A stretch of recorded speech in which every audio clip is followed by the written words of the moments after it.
Selamat pagi. Hari ini saya Miftahul Jannah dari SD St. Agatha Palembang akan menceritakan pengalaman dan harapan saya selama melalui masa pandemi COVID-19.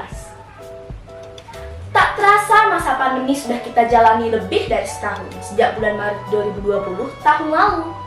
Nah teman-teman, apa sih COVID-19 itu? Ya pasti kalian tahu, COVID-19 itu adalah virus. Tetapi virus apa? Apa benar bisa menyebabkan kematian? Ya benar teman-teman, virus COVID-19 ini memang benar-benar ada. Virus ini dapat menyebabkan flu, batuk, sampai kematian. Virus ini harus diobati dan dicegah penyebarannya dengan vaksin khusus. Apa vaksinnya sudah ada?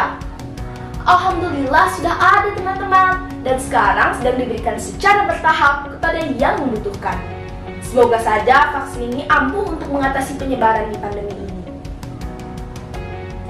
Nah teman-teman, adanya pandemi ini membuat berbagai perubahan dan kebijakan baru muncul.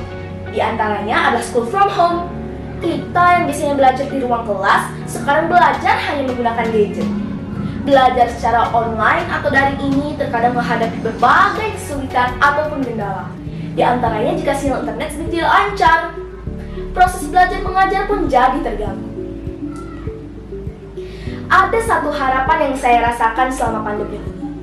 Kapan sih kita bisa masuk sekolah? Saya terkadang jenuh sekolah via daring, tidak dapat bertemu teman-teman, bertemu bapak ibu guru, dan bermain bersama. Kadang kita jadi serba salah rasanya. Ketika kita berada di sekolah, kita ingin berada di rumah atau libur. Sekarang kita telah menjalani belajar dari rumah, tapi ingin kembali ke sekolah lagi.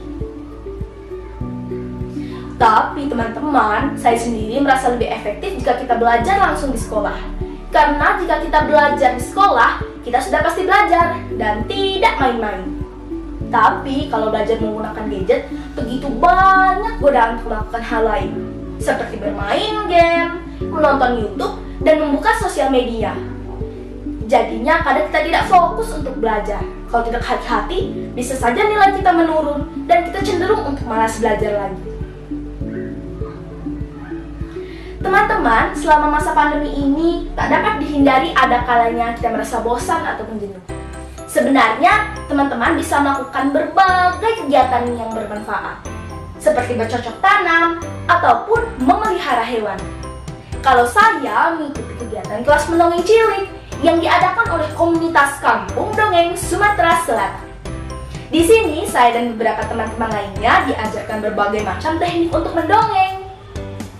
Tapi jangan khawatir ya teman-teman, kami tetap mengikuti protokol kesehatan, yaitu dengan memakai masker, mencuci tangan, dan menjaga jarak. Selain itu, saya juga berpartisipasi di acara Ruang Cerita bersama Kakak Juli yang diadakan oleh Palpres Official, RRI Palembang, dan Kampung Dongeng Sumsel. Di situ saya menceritakan sebuah dongeng yang berjudul Bangau dan Kepiting.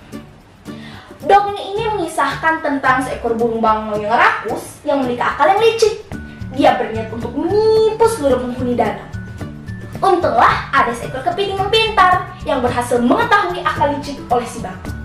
Dia berhasil menyadarkan bangau kesalahannya. Seluruh penghuni danau pun selamat. Teman-teman, kita harus meniru sifat baik dari sang kepiting. Pintar. Kita tidak boleh meniru sifat bangau yang licik dan jahat. Saat saya mendongengkan cerita itu, saya juga mempraktikkan pembelajaran yang telah saya dapatkan dari kelas mendongeng cilik, seperti bagaimana mengekspresikan karakter tokoh dan teknik membawakan sebuah cerita agar tidak membosankan.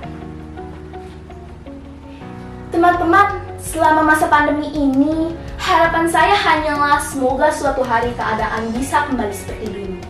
Kita dapat datang ke sekolahan lagi, bermain dengan teman-teman, dan bertemu bapak ibu guru.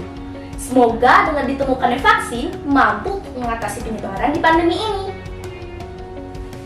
Demikianlah pengalaman dan harapan saya selama melalui masa pandemi COVID-19. Saya Miftahul Jannah bersama dengan anak-anak di seluruh Indonesia mengharapkan semoga kita semua senantiasa bersemangat melalui pandemi ini dengan tetap mengikuti protokol kesehatan, dengan memakai masker, mencuci tangan, dan menjaga jarak. Mari kita semua berdoa bersama-sama untuk keselamatan semua orang. Dengan berharap setulus hati semoga pandemi ini bisa segera berlalu. Terima kasih dan sampai jumpa lagi.